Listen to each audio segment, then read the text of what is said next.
नमस्कार मित्रों, खेल और खिलाड़ियों की आवाज़ खेल पथ में आपका हार्दिक स्वागत है। दोस्तों, चीन में 19वें एशियाई खेलों का समापन हो चुका है। चीन इन खेलों में शीर्ष पर रहा, वहीं जापान दूसरे तथा दक्षिण कोरिया तीसरे और भारत चौथे स्थान पर रहा। भारत ने पहली बार पदकों का सैकड़ा लगाया है। भारत ने 28 स्वर्ण सहित कुल 107 पदक चीन एशियाई खेलों में जीते हैं। इन खेलों में हरियाणा ने हमेशा की तरह पदकों के मामले में श्रेष्ठता सिद्ध की है। इसी तरह से उत्तर प्रदेश की बात करें तो उत्तर प्रदेश की बेटियों ने अच्छा प्रदर्शन किया है। बात पारुल चौधरी की हो, किरण बालियान की हो, सीमांचल पूनिया की हो या अन्नू रानी की, इन सभी ने न केवल मेडल जीते बल्कि देश और उत्तर प्रदेश का गौरव एशियाई खेलों में बढ़ाया है। दरअसल उत्तर प्रदेश की खेल नीति के मुताबिक उत्तर प्रदेश के खिलाड़ियों ने जो चीन में मेडल जीते हैं, उनके सपने साकार करने में उत्तर प्रदेश की खेल नीति कितना अहम रोल अदा करेगी, यह देखना शेष है।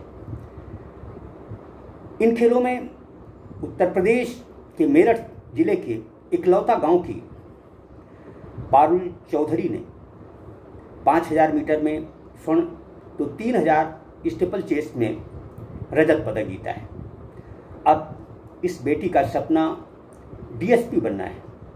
यद्यपि पारुल चौधरी रेलवे में टीटीआई के पद पर कार्यरत हैं, लेकिन उनका कहना है कि जब मैं स्वर्ण पदक जीती, जब 3000 मीटर स्टीपल चेस में रजत पदक जीता, उसके बाद में उनके दिमाग में बस एक ही बात थी कि उन्हें हर हाल में उत्तर प्रदेश की खेल नीति के मुताबिक डीएसपी की कुर्सी चाहिए।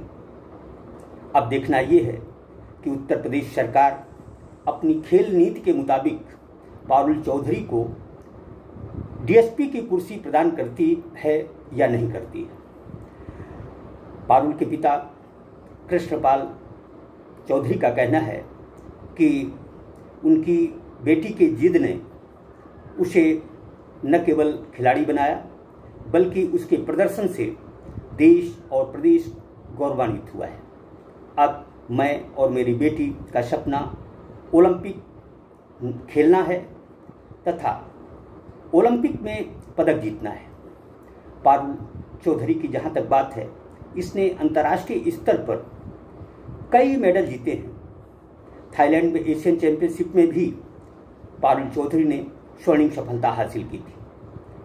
हांगझोउ एशियाई खेलों में जिस तरह से उसने 2 मेडल जीते, उससे उसके कौशल, उसके दमखम का सहज अंदाजा लगाया जा सकता है।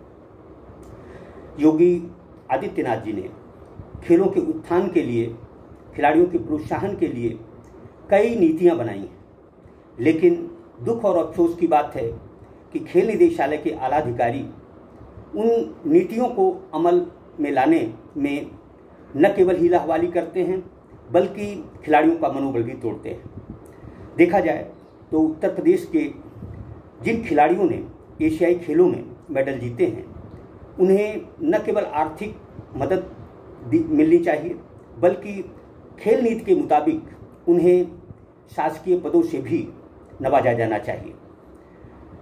सोनभद्र के जाबाज गरीब घर के रामबाबू ने जिस तरह से 35 किलोमीटर पैदल चाल में मंजू रानी के साथ कांस्य पदक जीता, वह भी किसी भी तरह से कम नहीं है। रामबाबू राष्ट्रीय खेलों में भी 35 किलोमीटर पैदल चाल का स्वर्ण पदक जीत चुके हैं, लेकिन इस खिलाड़ी को भी शाबाशी तो मिलती है, लेकिन आर्थिक मदद के नाम पर अभी तक उसे एक भी पैसा नहीं मिला है।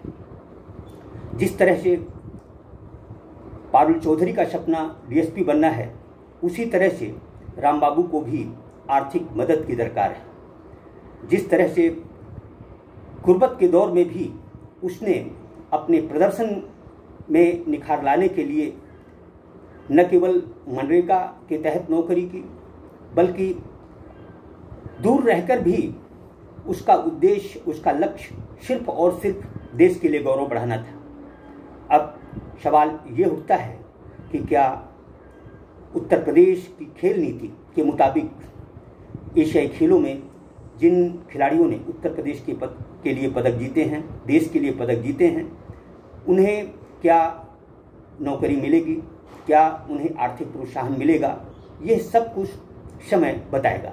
यद्यपि प्रधानमंत्री नरेंद्र मोदी ने 10 अक्टूबर को सभी खिलाड़ियों से मुलाकात का समय मुकर्रर किया है, उन्हें शाबाशी देंगे, उनका मनोबल बढ़ाएंगे, लेकिन मुख्यमंत्री योगी आदित्यनाथ जी को भी कम से कम उत्तर प्रदेश के खिलाड़ियों का न केवल मनोबल बढ़ाना चाहिए, बल्कि खेल नीति के मुताबिक उन्हें तत्काल आर्थिक सहायता देनी चाहिए तथा यदि शासकीय सेवा का उन्हें सुअवसर दिया जाता है तो यह सबसे अच्छी बात होगी। यदि खेल नीति के मुताबिक उत्तर प्रदेश सरकार खिलाड़ियों को प्रोत्साहित करती है तो इससे न केवल प्रदेश में खेलों का माहौल बनेगा, बल्कि और भी खिलाड़ी सामने आएंगे तथा उत्तर प्रदेश व देश का गौरव देश दुनिया में बढ़ाएंगे। अब सवाल इस बात का है कि क्या पारुल चौधरी डीएसपी की कुर्सी पाएगी? यदि पाती है तो इससे नारी शक्ति का न केवल रुतबा बढ़ेगा, बल्कि उत्तर प्रदेश की बेटियां भी खेल को न केवल आत्मसात करेंगी, बल्कि उसमें अपने दमखम से प्रदेश का गौरव बढ़ाएंगी। जय हिंद, जय भारत।